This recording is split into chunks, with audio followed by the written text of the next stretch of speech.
Neste vídeo, nós vamos falar sobre a resposta em frequência de sistemas discretos no tempo. O paralelo com sistemas contínuos, nesse caso, é muito claro, é basicamente a mesma coisa.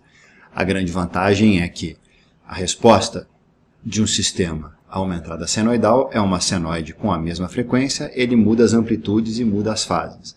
Então, se eu pego a entrada, um sinal qualquer que é construído como uma combinação de senoides, a saída vai ser construído também como uma combinação de senoides, com as mesmas frequências que eu tinha na entrada, só que cada uma das frequências vai ser aumentada ou diminuída de acordo com o que o sistema faz e vai ter uma fase de acordo com o que o sistema faz.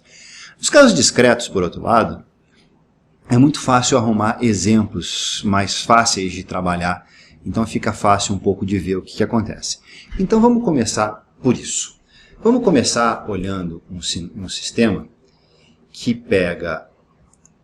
cuja saída é a entrada na amostra n menos a entrada na amostra anterior. Então a amostra n da saída é a amostra n da entrada menos a amostra anterior da saída. O que eu estou mostrando aqui nesse gráfico é, em azul, a entrada do sistema e em vermelho eu estou mostrando a saída do sistema. A entrada é uma senoide com frequência ômega, fase 0 e amplitude 1, está aqui a entrada. Então, frequência ômega, fase 0, amplitude 1, e a saída está aqui. É a entrada, cosseno de ômega n, menos a entrada na amostra anterior, cosseno de ômega n menos 1. Vamos ver o que acontece com frequências baixas nesse caso, para começar. Então, aqui eu tenho a frequência ômega igual a 0. A saída é cosseno de 0 vezes n, que é cosseno de 0, que é igual a 1 para todas as amostras. E a entrada nesse caso a saída nesse caso, é igual a 0. O que é natural, ela é a diferença entre a amostra n da entrada e a amostra n menos 1 da entrada. 1 menos 1 dá 0 para qualquer ponto que eu olhar aqui. Então a saída é 0. E a gente vai aumentando devagarzinho essa frequência. E o que a gente vai olhando é o seguinte, olha, já começa a aparecer uma saída. E a saída, ela é uma senoide também, aqui está a saída em vermelho, ela também é uma senoide com uma fase diferente da entrada. Observa que você tem um certo deslocamento aqui, se bem que, como eu disse, a fase no mundo discreto não funciona tanto assim, mas é mais ou menos assim. Então você tem uma fase diferente e, obviamente, você tem uma amplitude diferente. Aqui a amplitude está mais ou menos em meio da saída e a amplitude da entrada sempre está fixada em 1. Mas o mais importante é que a frequência da saída é igual à frequência da entrada. Vamos continuar aumentando a frequência aqui da entrada. Observa que a amplitude da saída está aumentando. Eu continuo tendo uma frequência igual na saída em vermelho à frequência da entrada. E a amplitude da saída, que começou lá em 0, a amplitude da saída vai aumentando. Observa onde está o pico aqui. O pico, você vai ver que ele vai vindo cada vez mais para perto do 1 e cada vez maior. Então a frequência, a amplitude vai aumentando, aumentando, aumentando. E aqui eu já começo a entrar naqueles valores de frequência nos quais é difícil de ver que isso aqui em azul, por exemplo, corresponde a uma senoide. Já começa a ficar uma cara meio esquisita. Mas o que eu chamo a atenção de vocês é que a amplitude da saída continua crescendo. Olha, ela já passou de 1. Vai crescendo, crescendo, crescendo, crescendo, crescendo, até esse ponto aqui. Esse ponto, a amplitude da saída é igual a 2. De novo, isso faz sentido.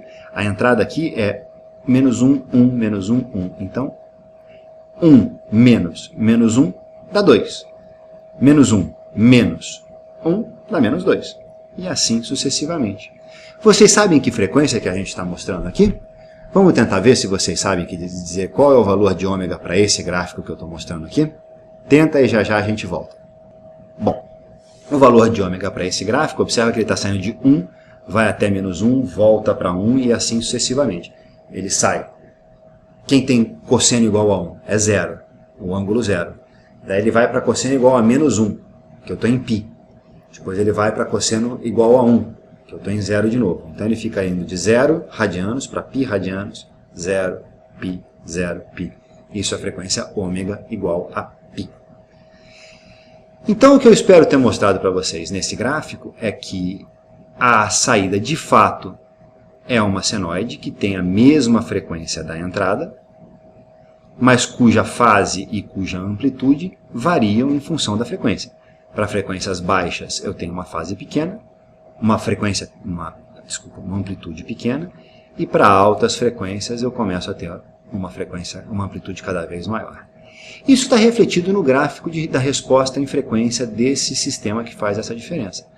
Como eu disse para vocês, eu não vou explicar como a gente obtém esse gráfico, não faz parte dessa disciplina, mas a gente tem que, para frequências ômega próximas de zero, o ganho do meu sistema é zero, então se eu botar essa frequência na entrada do sistema, a saída vai ser 0 vezes a amplitude da entrada com a mesma frequência, que é o que a gente observou aqui. Frequência zero dá uma saída com amplitude zero. Para frequências próximas de 1, eu tenho um ganho aqui de 0,8, por exemplo. Então, se eu botar 2 vezes cosseno de n, frequência ômega igual a 1, vai sair 1,6 vezes cosseno de n, por exemplo. Então, esse ganho aqui é quantas vezes eu multiplico a amplitude. Frequências próximas de π, eu tenho um ganho de 2, como a gente já viu lá em cima, e eu vou caindo à medida que eu vou aumentando a frequência de novo. Então, isso aqui é um exemplo muito claro, eu espero, de que, de fato, quando eu ponho uma entrada senoidal, a saída do sistema também é uma senoide com a mesma frequência, mas cuja amplitude e cuja fase mudam. E o quanto a amplitude e a fase mudam depende da frequência. Para cada frequência que eu vou botar na entrada, eu vou ter uma mudança diferente na fase e na amplitude. No próximo vídeo a gente vai falar um pouco mais sobre isso e tentar dar 2 exemplos de sistemas diferentes e o impacto disso sobre o que acontece com o sinal na hora que eu passo ele para um sistema. Até lá!